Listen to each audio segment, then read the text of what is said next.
সিউড়িতে মমতা বন্দ্যোপাধ্যায়ের সভার পথে বিস্ফোরক উদ্ধারের পর আক্রান্ত সিপিএম, নিহত এক সিপিএম কর্মী, আহত আরও এক। অভিযোগ তৃণমূলের বিরুদ্ধে। শুক্রবার দুপুর 2:30-টে তৃণমূল নেত্রীর সিউড়ির সভাস্থলে যাওয়ার পথে একটি কালভার্টের নিচে উদ্ধার হয় ব্যাটারি, তার ও জিলেটিন স্টিক। বীরভূমের তৃণমূল জেলা সভাপতি অনুব্রত মণ্ডলের অভিযোগ, মমতা বন্দ্যোপাধ্যায়ের সভা বানচাল করার জন্য সিপিএম, কংগ্রেস, বিজেপি মিলিতভাবে বিস্ফোরক রেখেছিল। এটা আপনারা বুঝতেই পারছেন, বিরোধী দলরা করেছে, 3 দল মিলে করে সভাটাকে ক্যান্সেল করার জন্য। সভাটাকে বানচাল করে দেওয়ার জন্য। এত লক্ষ লক্ষ মানুষ জীবনে ভরা দেবে না। আজকে নির্বাচন হয়ে যাবে, মানুষ তো আজকেই রায় দিয়ে দেবে।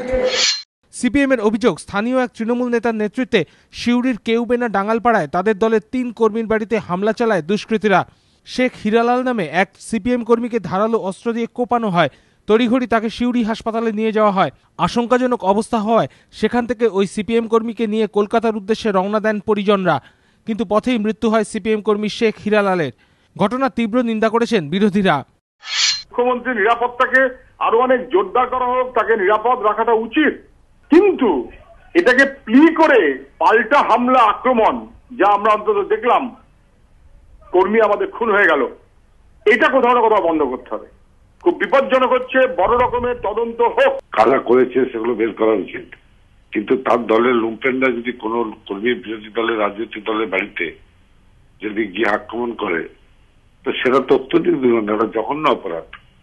যখন মুখ্যমন্ত্রী এসেছেন হেলিকপ্টারে এবং সেখানে তার চপার রাস্তায় কোনো স্থলভূমিতে যেখানে এটা পাওয়া যাচ্ছে, সেটার সঙ্গে কি রিলেভেন্সি আছে এটা তো আমাদের বোঝার একটু কষ্টই হচ্ছে।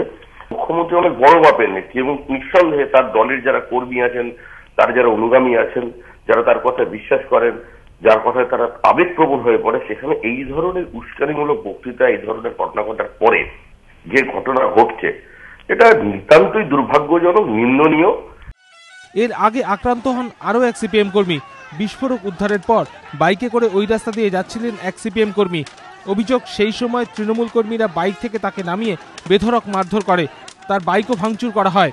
এদিকে বীরভূমের পুলিশ সুপার জানিয়েছেন, মমতা বন্দ্যোপাধ্যায়ের সভাপথ থেকে বিস্ফোরক মিলেছে। সিপিএম এর অভিযোগ, গোটাটাই শাসক দলের চক্রান্ত। যেন তেন প্রকারণে হোক সিপিআইএম এর কর্মীদের মিথ্যা মামলায় ফাঁসাও এবং একটা রাজনৈতিক প্রচার নিয়ে এসে ভোটের বাজারে যে সিপিআইএম এই ধরনের কর্মকাণ্ড, হিংসাশ্রী ঘটনা ঘটাচ্ছে। গোটা ঘটনায় এলাকায় চাঞ্চল্য ছড়িয়ে পড়েছে। গোপাল চট্টোপাধ্যায়, এবিপি আনন্দ, বীরভূম।